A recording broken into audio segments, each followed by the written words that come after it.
दोस्तों, मैं हूं आपका होस्ट संदीप भटनागर और आप देख रहे हैं भारत की भाषा विद संदीप भटनागर।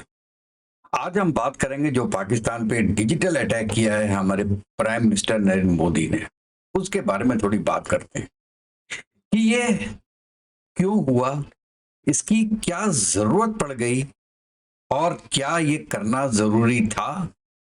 मैं किसकी बात कर रहा हूं? हाँ दोस्तों, आप समझ गए होंगे कि जो मेन न्यूज चैनल्स और जो इंडिविजुअल यूट्यूब चैनल्स थे पाकिस्तानी यूट्यूबर्स के और सैटेलाइट न्यूज चैनल्स के, उनको बैन किया गया है इंडिया में व्यूअरशिप के लिए। इंडिया से बाहर आप उनको देख सकते हैं, लेकिन इंडिया में उनके यूआरएल बैन किए गए। इसमें मैं एक चीज बोलूंगा कि कल जो चैनल्स बंद किए गए वो थे बेसिकली न्यूज चैनल्स और 4 या 5 इंडिविजुअल यूट्यूब चैनल, जिसमें आरजू काजमी साहिबा का नाम था, मुजम्मिल का नाम था और पाकिस्तान रिएक्ट का नाम था और रिजवान राजी। ये कुछ चैनल्स थे जिनको बैन किया गया था। उस समय मुझे लॉजिक समझ में नहीं आया था कि ये तीनों यूट्यूब चैनल जो इंडिविजुअल यूट्यूब चैनल्स हैं वो एक्चुअली बहुत प्रो इंडिया हैं। प्रो इंडिया का मेरा मतलब है कि वो अननेसेसरली इंडिया को बीच में नहीं लेके आते हैं, जो इंडिया की प्लस पॉइंट्स हैं वो भी दिखाते हैं और कभी कभी जो निगेटिव पॉइंट्स हैं वो भी दिखाते हैं, और उनसे ज्यादा जो पाकिस्तान के निगेटिव पॉइंट्स हैं वो ज्यादा लाते हैं। और इनके 2 रीजन हो सकते हैं दोस्तों। पहला रीजन है कि उनके मन में हिंदुस्तान के लिए बहुत प्यार है, जैसे आरजू काजमी साहिबा का, या वो पैसे के लिए, व्यूज के लिए कर रहे हैं। तो पहला रीजन जो मैंने सोचा वो है कि क्या उनका मन बदल गया है, क्योंकि पहले 3 या 4 साल पहले के आप आरजू जी के ट्वीट्स देखिए या मुजम्मिल के ट्वीट्स देखिए तो आपको लगता था कि ये बहुत ज्यादा एंटी इंडिया हैं। तो क्या सडनली इनका मन चेंज हो गया? हो भी सकता है, लेकिन हम ये मान के चलते हैं दोस्तों, आप मेरी बात समझने की कोशिश कीजिए। किसी का मन चेंज हो ना हो उससे हमको और आपको क्या फर्क पड़ता है? जो दिखता है वो बिकता है। आज जो YouTube चैनल पॉजिटिव दिखा रहे थे इंडिया के बारे में, जिसमें आरजू मैम का भी चैनल है, उसको भी बैन किया गया है, जबकि उनके व्यूज जो इंडिया में थे वो पॉजिटिव व्यूज थे। इंडिया के बारे में पाकिस्तान में भी जो उनका एक इंप्रेशन जा रहा था वो पॉजिटिव जा रहा था। अब देखिए, आप किसी के मन के अंदर बैठ तो सकते नहीं कि वो मन में क्या सोच रहा है। कोई भी यूट्यूबर है वो आपके बारे में क्या सोचता है, आपके देश के बारे में क्या सोचता है, उससे ज्यादा इंपॉर्टेंट यह है कि वो आपके देश के बारे में और आपके बारे में क्या बोल रहा है। आपको उससे डायरेक्ट मतलब है। जैसे पाकिस्तान कहता है कि इंडिया ने कभी पाकिस्तान को एक्सेप्ट नहीं किया, दिल से एक्सेप्ट नहीं किया। दिल से एक्सेप्ट किया नहीं किया क्या मतलब होता है? इसी तरीके से अगर कोई यूट्यूबर आपको दिल से एक्सेप्ट नहीं कर रहा है आपकी कंट्री को, जो कि नेचुरल है कि पाकिस्तानी यूट्यूबर्स हैं वो नहीं करेंगे, लेकिन जो बोल रहे हैं वो तो पॉजिटिव बोल रहे थे ना। तो पहला ये डाउट है कि किसी के मन में आपके लिए, आपके प्रति, आपके देश के प्रति प्यार जाग गया। हो भी सकता है, नहीं भी हो सकता है। लेकिन जो सेकंड रीजन है व्यूज, वो 100% करेक्ट है, उसमें कोई दो राय नहीं हो सकती। और दोस्तों एक बात मैं बताऊं आपको कि मैं आज सुबह देख रहा था कि कमर चीमा जी का भी यूट्यूब चैनल बैन किया गया है इंडिया में व्यूअरशिप के लिए। तो मैंने अपने फ्रेंड को फोन किया दुबई में कि भाई ये देखो, जो उनका लेटेस्ट यूट्यूब का प्रोग्राम है जो मैं इंडिया में नहीं देख पा रहा हूं, उनकी व्यूअरशिप बताओ। तो उसने मुझे बताया कि जो उसका टॉपिक था वो था Pak defence minister fears imminent Indian attack, और ये इंडियन टाइम में करीब 11 बजे उन्होंने पोस्ट किया था, और जो मेरी फ्रेंड से बात हुई है वो हुई है करीब 3 बजे दोपहर को आज, और उसमें उनके व्यूज थे 6.6 थाउजेंड। अब दोस्तों, नॉर्मली डॉक्टर कमर चीमा के जो व्यूज होते हैं 4 घंटे में वो करीब 70-75 हजार तक चले जाते हैं, मिनिमम इतने रहते हैं। इसका मतलब है कि जो पाकिस्तानी यूट्यूबर्स हैं उनके 90% जो व्यूज होते हैं वो इंडिया से आते हैं। ये प्रूफ हो गया। अच्छा, और दूसरी बात, आज की दिन सुबह जब मैंने देखा कि जितने भी रिएक्शन चैनल्स हैं, चाहे सना अमजद का हो, निम्रा अहमद का हो, अनम शेख का हो, ये आपका शोएब चौधरी का हो, सबका चैनल बैन कर दिया इंडिया में। तब मुझे समझ में आया कि इंडियन गवर्नमेंट क्या सोच रही। कल तक मेरे दिमाग में डाउट था कि जो इंडिया के बारे में अच्छा बोल रहा है आप उनका चैनल क्यों बैन कर रहे हैं, और कमर चीमा जो कि एक्चुअली वो नेगेटिव नहीं बोलते हैं लेकिन प्रो पाकिस्तान बोलते हैं, और कभी कभी ऐसा लगता है कि वो इंडिया को की अननेसेसरली बुराई कर रहे हैं, डिमीन कर रहे हैं इंडिया को, जबकि वो ये सोचते हैं कि he is non biased sort of person, लेकिन वो बायस हो जाते हैं, दिस इज नेचुरल। उनको नहीं किया और आरजू के चैनल को बैन कर दिया।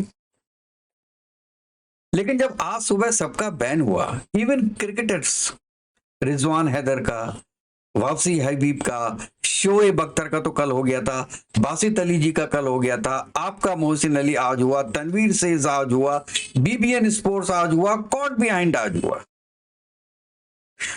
तो जब इतने चैनल बैन हुए, लगभग सभी चैनल्स बैन हुए, तब मैंने सोचा कि भैया इसके पीछे रीजन अलग है।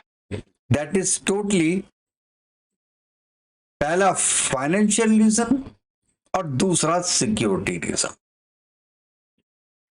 सिक्योरिटी रीजन ऐसे होता है क्योंकि लोग उसमें कमेंट्स करते हैं, और उन कमेंट्स में कभी कभी कुछ ऐसी इंफॉर्मेशन दे देते हैं जो कि शायद उनके आईएसआई के लिए ज्यादा इंपॉर्टेंट होती है, हो सकती है, चाहे अनजाने में कोई ऐसा कमेंट कर सकता है पाकिस्तानी यूट्यूब चैनल्स में। और पाकिस्तानी के जितने भी यूट्यूब चैनल्स हैं उनका डायरेक्ट विजिल रहता है आईएसआई के साथ, वो लोग देख रहे होते हैं उसको।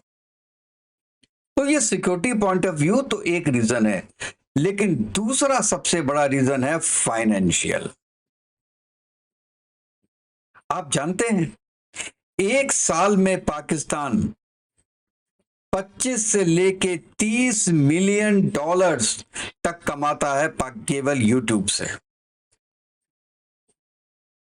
25 से 30 मिलियन यूएसडी। और आपको याद होगा कि जितने भी ये जो यूट्यूब चैनल्स वाले हैं इंडिविजुअल, चाहे सना अमजद हो, शोएब चौधरी हो, इन लोग को और बुलाया गया था एफआईए के ऑफिस में लाहौर में, और उनसे कहा गया था कि आप इतना प्रो इंडिया प्रोग्राम्स क्यों करते हैं, आप पाकिस्तान की भी अच्छाइयां दिखाइए। उनको डांटा गया, डपटा गया, कहते हैं जेल में भी बंद किया 1-2 दिन, कुछ वीडियोस डिलीट करवाए, सब कुछ काम कराया, लेकिन भाई साहब 2 दिन के अंदर वीडियोस वापस, चैनल वापस। क्यों? कहते हैं ना कि पाकिस्तानी पैसे के लिए अपनी मां को बेच देता है, ये यूएस के वकील ने बोला था। ये यहां पे बिल्कुल चरितार्थ होता है कि जितनी बुराई करनी है कर लो। एफआईए ने बोला होगा कर लो यार, थोड़ा बच के करना यार, थोड़ा हमको भी जीने दो, थोड़ा कर लो। इंडिया की तारीफ करना, खूब करो खूब करो, पैसे आ रहे हैं पैसे आ रहे हैं, व्यूशिप लो, बेवकूफ बनाओ। उन्होंने बैन बैन उनको करना चाहिए था, पाकिस्तान को बैन करना चाहिए था, पाकिस्तानी चैनल्स को, लेकिन उन्होंने बैन नहीं किया क्योंकि पैसे आ रहे थे। इंडिया ने बैन किया क्योंकि पैसे जा रहे थे। आप मेरी बात समझ रहे हैं? पैसे जा रहे हो या ना जा रहा हो, लेकिन इंडिया की वजह से पाकिस्तान को पैसे मिल रहे थे यूट्यूब से, और वो भी 25 से 30 मिलियन डॉलर। एक एक मिलियन के लिए तो रोता फिरता है पाकिस्तान, और उसको बैठे बैठाए घर में केवल हिंदुओं की तारीफ और हिंदुस्तान की तारीफ करने पे आपकी व्यूअरशिप से 30 मिलियन डॉलर एक साल में मिल रहा था। क्या बुरा है बैठे बैठाए? बच्चों को नौकरी मिल रही है, काम मिल रहा है, हमारे पास पैसे आ रहे हैं, तारीफ करो। बुला के बीच बीच में बोल दिया कि यार कहीं मतलब माँ बहनी गालियां मत देना शुरू कर देना पाकिस्तान आर्मी को, यार इतना तो बचा के रखना। तो बच बच के लोग अपना प्रोग्राम करते थे। तो अल्टीमेटली जो सेकंड रीजन है वो बहुत सॉलिड और वैलिड रीजन है, फाइनेंशियल। इस समय पहलगाम के बाद प्राइम मिनिस्टर मोदी और इंडिया की गवर्नमेंट किसी भी डुक एंड कॉर्नर पे पाकिस्तान को छोड़ना नहीं चाहती, पूरा हुक्का पानी बंद करना चाहती है। हुक्का बंद करेगी यूट्यूब चैनल बंद करके और तरीकों से, और पानी एक तरीके से बंद करेगी वो इंडस वाटर ट्रीटी को कैंसिल करा के। तो हुक्का पानी दोनों बंद करेगी पाकिस्तान का। कोई एंगल, कोई छोर ऐसा छोड़ नहीं रही जहां से एक पैसे का फायदा हो रहा हो पाकिस्तान का, तो वो इंडिया होने दे। और ये बिल्कुल ठीक कर रहे हैं।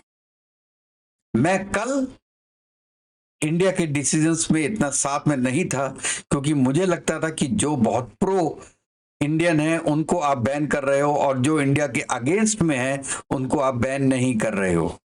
लेकिन आज के दिन में उनको बैन किया गया है जिनकी व्यूअरशिप ज्यादा है, मतलब जिनको जो ज्यादा पैसे कमा रहे हैं। और नेचुरल आरजू जी का जो चैनल है वो उसमें करीब 5 या 6 लाख होंगे सब्सक्राइबर है, तो पैसे ज्यादा मिलते होंगे।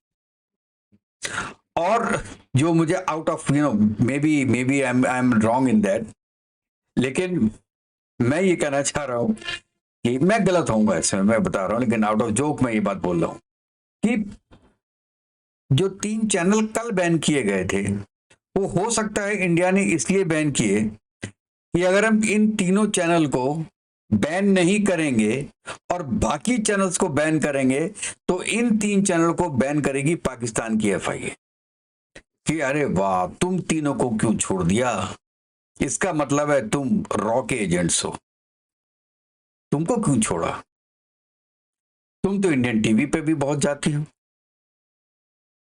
तो तुम्हें क्यों छोड़ा इन लोगों ने। इसलिए इंडिया ने उनको बचाने के लिए सबसे पहले उन तीनों को बैन किया, उसके बाद बाकियों का नंबर आ जाया।